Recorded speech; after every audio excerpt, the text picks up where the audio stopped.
Hey guys! My friend Sophie made a video about a month ago called Animals, Why We Love Them and Feel They Should Be Treated Better. And she wanted me to do a collab and make my side to the video. And I'm so sorry it's been so long. She said I would make it in the next couple weeks, but it's literally been a month. So I'm really sorry about that. But yeah, so in her video, she talked about why we shouldn't kill or abuse animals. And she discusses the importance of being kind to animals and how animals shouldn't be food. And so, knowing that I'm vegan, she wanted my side of the video. So, here it is. So, what I want to say is that we should be kind to animals, ultimately because that's what God calls us to do.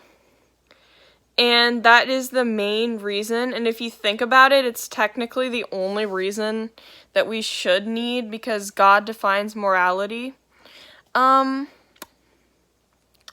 don't agree with the excuse that God gave us dominion over animals. Sorry. Because if you read that Bible verse in context where it says God gave humans dominion over the animals, there wasn't even meat eating then. Meat eating didn't start until sin and death entered the world. And so that is really comforting to know. And also that heaven and the new earth will be vegan biblically. It is comforting for me to know as a Christian, because a lot of Christians actually even go as far as thinking that veganism is satanic, but there's no way that not killing and compassion is satanic. I understand that some people use it for weird new age purposes, but that's not everybody.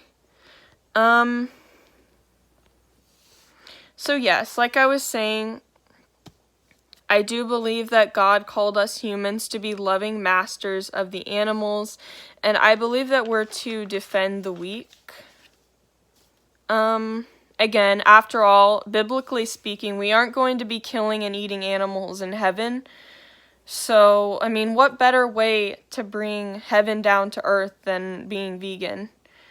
My friend Sophie brought up in her video that animal abuse that goes on in the farming industry, and about animals living their lives in fear, having babies taken away, being mistreated and killed.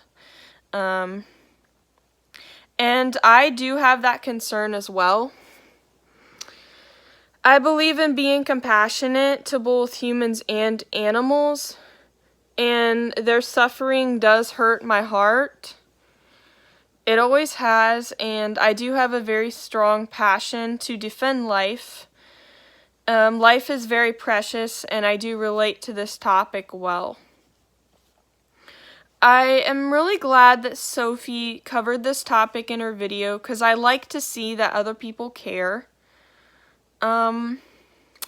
She seemed very assertive in her video, and she told the truth like it is, and I love that. So yes, it was a good topic to speak on, and an important topic that we often forget, because animals have been victimized so much they aren't even considered victims.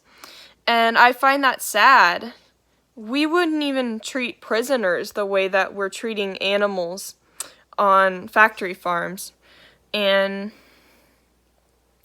if you think about it, we wouldn't want to be kept in cages so small we can't even move, or have our baby stolen or our throat slit.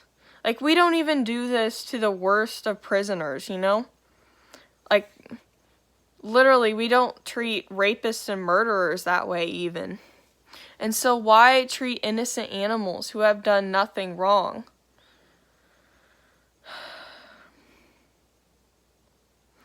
And before anyone thinks that animals just can't feel things the way humans do, The fact that they're crying out in pain shows that they are hurting, and if we continue to let the animals be treated this way just for a burger, then that would be completely callous. To know that they feel pain, the way that we're abusing them, and to just let it keep happening, I think that would be callous. I understand that we can't do everything, but I think that we should be doing what we can do to stop this mistreatment. Like, if you wouldn't treat a dog or a cat that way, don't treat farm animals that way. Farm animals do suffer the same way that a pet would, and there's no moral difference. Just try to imagine if your pets were treated the way farm animals are treated. I mean, just imagine your dog or a cat forcibly impregnated, and then when their puppies or kittens are born, just having those babies stolen, and then just putting your pet in a cage so small they cannot move pretty much for months or even for most of their life,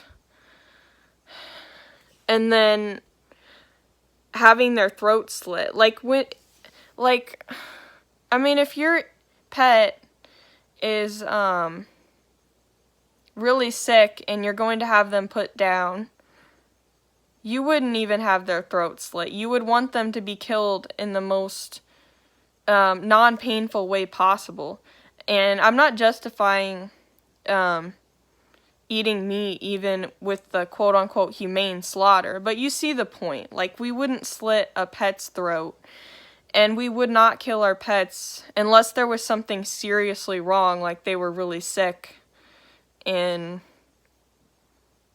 we would have them put down.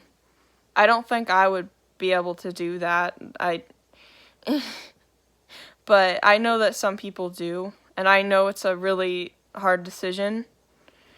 But yeah, I think you see my point on this. And so I just think that we need to do better in the way that we're treating farm animals, because they don't deserve this abuse and mistreatment. And I will continue to stand for their lives. And yeah, so this is just my response to Sophie's video.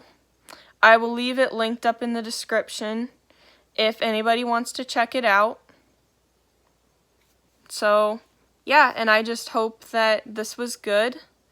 Again, I'm sorry that it's kind of late, but yeah.